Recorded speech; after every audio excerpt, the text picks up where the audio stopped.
সরকারের ক্ষমতার যে পর্দা, ক্ষমতার আবরণ, এইটা যত শক্ত হয়, এটা হচ্ছে চোখের পর্দার মতো, এটা যত বাড়ে, চোখ অন্ধ হয়, ক্ষমতার পরিধি যত বাড়ে, ততই স্বৈরাচারের অন্ধত্ব ততই বাড়ে। ব্যারিস্টার সুমন আর কি নাম কি জানি, মজিবুল হক চুন্নুর একটা বাহাস হচ্ছে, যে ব্যারিস্টার সুমন বলছে আমি 25 কোটি টাকা রাস্তাঘাটের পেয়েছি, 2 কোটি টাকা টিআর কাবি খায় এইগুলো পেয়েছে, 2 কোটি টাকা এইসব পেয়েছে। তো এইসবগুলি তো রাস্তাঘাটের উন্নয়ন প্রকল্প, এইগুলো তো এমপি সাহেবের দেখার কথা না, এইগুলি এমপি সাহেবের দেখার কথা নয়। এবং এমপি সাহেবরা দেখে স্থানীয় সরকারকে ধ্বংস করে দিচ্ছেন। মোশাররফ আহমেদ ঠাকুর, আমরা যেটি নিয়ে আলোচনা করছিলাম, কেমন হলো প্রথম ধাপের উপজেলা নির্বাচন, এটি স্থানীয় সরকার নির্বাচন, ক্ষমতা পরিবর্তনের কোনো প্রশ্ন নাই। তারপরেও ভোটারদের আসতে বারণ করা, বিভিন্ন ধরনের আহ্বান, এই সব মিলিয়ে আপনার কি মনে হয় যে এই নির্বাচনে কেন আগ্রহ হারালো মানুষ? এই নির্বাচনের প্রথম কথা হচ্ছে যে জাহিদ ভাই, মানুষ মনে করে যে আমি ভোট দিলে যা, না দিলে হতাম। ম্যাক্সিমাম ক্ষেত্রে মানুষের ধারণাটা এইটা, যে এই ভোটারের থেকে আমরা, আজকে আপনি দেখবেন দেবপ্রিয় ভট্টাচার্যের একটা আসছে, বারবার ঘুরছে সোশ্যাল মিডিয়ায়, যে এখানে উর্দি পড়া এবং উর্দি ছাড়া আমাদের প্রাধান্য হয়ে গেছে রাষ্ট্রের উপর সবচেয়ে বেশি, এবং সরকার চেয়ে বিভিন্ন গোষ্ঠীদের ক্ষমতা বেড়ে গেছে, এটা মানুষ বুঝতে পারা শুরু করেছে। রাষ্ট্রের সরকারের বিভিন্ন গোষ্ঠীর ক্ষমতা বেশি, যার কারণে মানুষ এই ভোটের ব্যবস্থাতে মানুষ বিশ্বাস করছে না যে তার ভোটে কোনো কিছু হবে। এটা হচ্ছে একটা বড় সমস্যা। আপনি আমাদের মুস্তাফিজুর রহমান আকাশ, সে একটা বিষয় টাচ করেছে, এটা সঠিক, যে চেয়ারম্যানরা এখন অত্যন্ত সাক্ষী গোপালের ভূমিকায় অবতীর্ণ হচ্ছে। আপনি এমপি সাহেবদের উপদেষ্টার যে ক্ষমতা প্রয়োগের যে মাত্রাটা, এটা আমাদের মনির তো এমপি এবার হয়ে যাওয়ার কথা ছিল, উনি হয়তো এটা 7টা পাইতেন।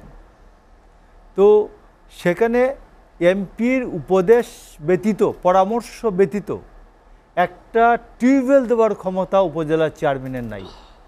10,000 টাকার একটা গাইড ওয়াল দেওয়ার প্রকল্প দেওয়ার ক্ষমতা উপজেলা চেয়ারম্যানের নাই। আপনি বুঝেন, একটা প্রাথমিক শিক্ষককে পাশের স্কুলে, এই স্কুল থেকে 1/2 কিলোমিটার দূরে একটা পাশের স্কুলে নেওয়ার ক্ষমতা এইগুলা নাই। অথচ এইগুলা সবগুলো স্থানীয় প্রশাসন, পুরোটাই উপজেলা চেয়ারম্যানের নিয়ন্ত্রণে থাকার কথা ছিল। এই ঘটনাটাই হচ্ছে একটা সমস্যা। তো আমি মনে করি যে আজকে সুমন, ব্যারিস্টার সুমন আর কি নাম কি জানি, মজিবুল হক চুন্নুর একটা বাহাস হচ্ছে, যে ব্যারিস্টার সুমন বলছে আমি 25 কোটি টাকা রাস্তাঘাটের পেয়েছি, 2 কোটি টাকা টিআর কাবি খায় এইগুলো পেয়েছি, 2 কোটি টাকা এইসব পেয়েছে। তো এইসবগুলি তো রাস্তাঘাটের উন্নয়ন প্রকল্প, এইগুলো তো এমপি সাহেবের দেখার কথা না, এইগুলি এমপি সাহেবের দেখার কথা নয়। এবং এমপি সাহেবরা দেখে স্থানীয় সরকারকে ধ্বংস করে দিচ্ছেন। একবার স্থানীয় সরকার নাই, এমপি সাহেবদের হাতের পুতুলে চাকরে পরিণত হচ্ছে। বললেন যে এগুলো এমপি সাহেবদের দেখার কথা নয়, সংসদ সদস্যদের কাছে এই বিষয়গুলো আসলো কিভাবে? আপনি ডাক্তার আকাশ বলেছেন যে জাতীয় পার্টি যখন উপজেলা পদ্ধতি প্রবর্তন করেন তখন এগুলো সবই উপজেলা চেয়ারম্যান। আমি জাতীয় পার্টি, আমি আপনাকে বলছি যে সংবিধানের 22 অনুচ্ছেদে লেখা আছে স্পষ্ট, স্থানীয় সরকারকে শক্তিশালীভাবে করার জন্য এবং স্বয়ংক্রিয়ভাবে চলার জন্য রাষ্ট্র আইন প্রণয়ন করবে। সংবিধানের 22 অনুচ্ছেদ পরে দেখেন আপনি। তো এইটা সম্পূর্ণ এই এমপি সাহেবরা যে উন্নয়ন কার্যক্রম দেখাশোনা করেন, এগুলো সংবিধানের 22 অনুচ্ছেদের মূল চেতনার, সংবিধানের যে মূল প্রস্তাবনা, এই যে 22 অনুচ্ছেদ যে এইটার পরিপন্থী, টোটালি পরিপন্থী। এবং হাইকোর্টের উচ্চ আদালতের একটা রায় আছে যে আনোয়ার হোসেন মঞ্জু একবার বলছিলেন যে জেলা মন্ত্রী যাওয়ার কারণে, জেলা মন্ত্রীরা এখানে বিচরণ করার কারণে আমার স্থানীয় উন্নয়ন প্রকল্প বাস্তবায়নে আমি বাধা পাচ্ছি। হাইকোর্ট রায় দিল জেলা মন্ত্রীরা তো এইটা তো ইল্লিগাল, অবশ্যই আপনি যে উপজেলা যে এই যে স্থানীয় নির্বাচন, স্থানীয় উন্নয়নে অংশগ্রহণ করতে যান, এইটাও বেআইনি। এটা হাইকোর্ট রায় আছে। কিন্তু আপনি যার ফলে দেখবেন যে বিএনপির শেষের 2 বছর সেই জেলা মন্ত্রীরা কোনো কিছুতে গিয়ে আর সভাপতিত্ব করতেন না। তো আপনি দেখেন আজকে বাংলাদেশে আরও কিছু বিষয় আছে। দেন চায়না ঋণ $6.1 বিলিয়ন। আপনি গত 1 তারিখের মানব জমিনে পৃথিবীর 20টা রাষ্ট্র চায়না ঋণের ফাঁদে আবদ্ধ। এর মধ্যে বাংলাদেশের পজিশন হচ্ছে 5 বা 6। এবং এটা কিন্তু ভয়াবহ অবস্থা। 2019 সালে মাত্র ছিল $60 কোটি, মানে $1.6 বিলিয়ন 2019 সালে। আর আপনি 2023 সালে এইটাকে $610 বিলিয়ন, $610 কোটি আপনি উন্নীত করতে, মানে $6.1 বিলিয়ন। 100 বিলিয়নের মধ্যে $6.1 বিলিয়ন খুব আপনি 100, আপনার তো মূল ঋণগুলি হয় উন্নয়ন প্রকল্প ঋণ নেয় গভর্নমেন্ট কার কাছ থেকে? ঋণ নেয় ওয়ার্ল্ড ব্যাংক থেকে, এডিবি থেকে, এইসব থেকে নেয়। চায়নার থেকে তো আপনি ঋণ নেবেন না। আপনি চায়নার ঋণ 5-6, যেখানে 0.525 হচ্ছে ওয়ার্ল্ড ব্যাংকের ঋণের এরপরে ওদের বিশাল একটা ছাড় আছে একটা নির্দিষ্ট সময়। তো সেইখানে চায়না ঋণ যে আপনার প্রকল্প শুরু হওয়ার দিন থেকে শুরু হয় তার হিসাব, সুদের হিসাব, আপনি চায়নার থেকে ঋণ নেবেন কেন? তো এইগুলো গভর্নমেন্টের যে কতগুলো ভুল নীতি, ভ্রান্ত নীতি, এইগুলো হচ্ছে চায়নার ঋণ গ্রহণ ভ্রান্ত নীতি, উপজেলা চেয়ারম্যানদেরকে সাক্ষী গোপাল করে দেওয়া ভ্রান্ত নীতি, এমপিদেরকে স্থানীয় সরকারের উন্নয়নের মধ্যে লুটপাটে অংশগ্রহণ করা, এইটা একটা ভ্রান্ত নীতি। এইসব হচ্ছে ভ্রান্ত নীতি। আপনি দেখবেন যার কারণে আজকে প্রেস ফ্রিডমে, আজকে আমরা 3 তারিখের পরে তো আর আমি আসি নাই, 3 তারিখে আজকে যে প্রেস ফ্রিডমের যে ইন্ডেক্স আসছে, প্রেস ফ্রিডম ইন্ডেক্সে আরও 2 ধাপ অবনতি হয়েছে, 165 হচ্ছে। আমরা 2022 সালে ছিলাম 162, 2023 সালে ছিলাম 163, আর 2024 সালে হলাম 165। মানে আমি 15 বছরে 45 ধাপের অবনমন হয়েছে প্রেস ফ্রিডমে। আপনি হ্যাপিনেস ইন্ডেক্সে দেখবেন 33 ধাপ না 34 ধাপ অবনমন হয়েছে। হ্যাপিনেস ইন্ডেক্সে 143টা রাষ্ট্রের মধ্যে আমরা হলাম 129তম। আমরা নিচে শুধুমাত্র ইয়ারা আছে, আফ্রিকানরা আছে। আপনি স্বাধীনতা সূচকে 164টি রাষ্ট্রের মধ্যে আমরা 141তম।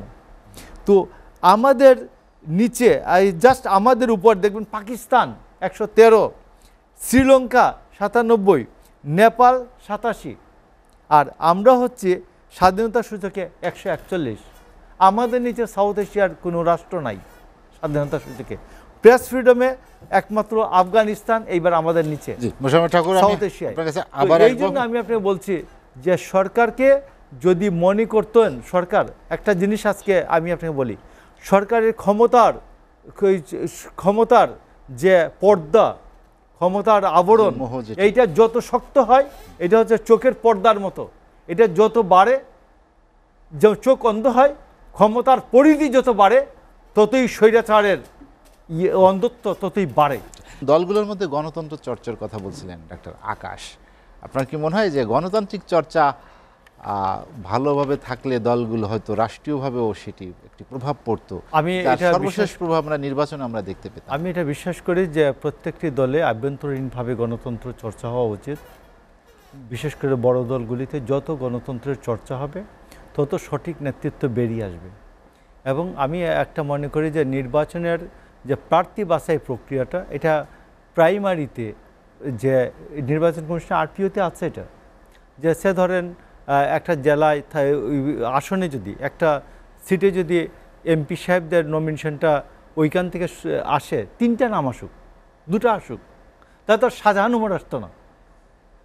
3টা নাম আসুক, পার্টির নেতৃত্ব, পার্টির নমিনেশন বোর্ড এই 3টার থেকে সিলেক্ট করবেন, তাহলে তো শাহজাহান উমর আসতো না। আমার হিসাবটা হলো এটা।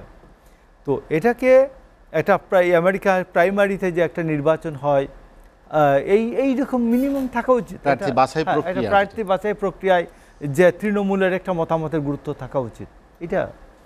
তারপর সভাপতি, সাধারণ সভাপতি হওয়ার ক্ষেত্রে আছে, এখন তো আছে, নির্বাচন হয়। তারপরেও এটাকে আরও অধিকতর স্বচ্ছ করা উচিত। এখানে বিশাল অঙ্কের একটা ধার্য করে দেওয়া হয়, মনোনয়ন ফি ধার্য করে দেওয়া যায় সভাপতি, সাধারণ সম্পাদক হওয়ার জন্য। এগুলো বাদ দেওয়া উচিত। তো এইগুলি আসতে পারে আমি মনে করি আলোচনায়। তবে আমি আপনাকে বলি আরেকটা, তবে দলের আভ্যন্তরীণ গণতন্ত্র চর্চার পক্ষে আমি দলে প্রত্যেকটি দলে আভ্যন্তরীণ গণতন্ত্র চর্চার পক্ষে। দলে যদি গণতন্ত্র চর্চা না থাকে ওই দল থেকে সঠিক নেতৃত্ব কর্মী বেরিয়ে আসবে না, আর বেরিয়ে না আসলে স্বৈরাচার হটানো সম্ভব না। আর বিরোধী দলের থেকে আর সরকারি দলে থাকলে ওই দল স্বৈরাচারী হবে, যত ভালো দল হোক সেই স্বৈরাচারী হতে বাধ্য।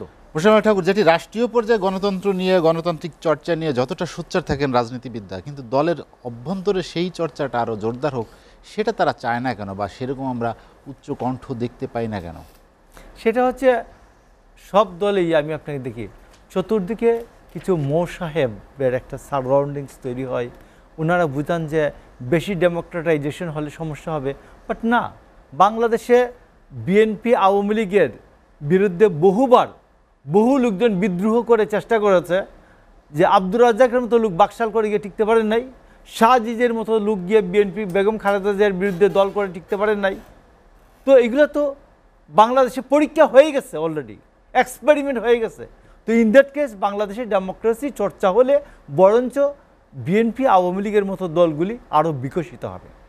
আপনাকে আসুন আরেকটা, যে নির্বাচনে আমরা প্রসঙ্গে আসি, নির্বাচনে হানাহানি হচ্ছে না, খুনাখুনি হচ্ছে না। এটার কারণ হচ্ছে এটা আওয়ামী লীগের ঘরোয়া প্রতিনিধি বাছাই প্রকল্প, এটা আদৌ নির্বাচন না। নাম্বার 2, আরেকটা আমি পজিটিভ গভর্নমেন্টে আমি এই জন্য পজিটিভ একটা পরামর্শ সরকারকে দিতে চাই, প্রেসক্রিপশন। স্থানীয় সরকার নির্বাচনে এইবার যেমন দলীয় প্রতীক ব্যবহার করেন নাই বহুবিধ কারণে, নৌকা ডুবে যেতে পারে বা অনেক কিছু, বাট আমি মনে করি যে স্থানীয় সরকার নির্বাচনে দলীয় প্রতীক ব্যবহার না করাটা এটা একটা স্থায়ী আইন করে দেওয়া উচিত, যাতে ভবিষ্যতে স্থানীয় সরকার নির্বাচনে আদৌ দলীয় প্রতীকে না হয়। প্রসন্ন ঠাকুর, আপনাকে অসংখ্য ধন্যবাদ।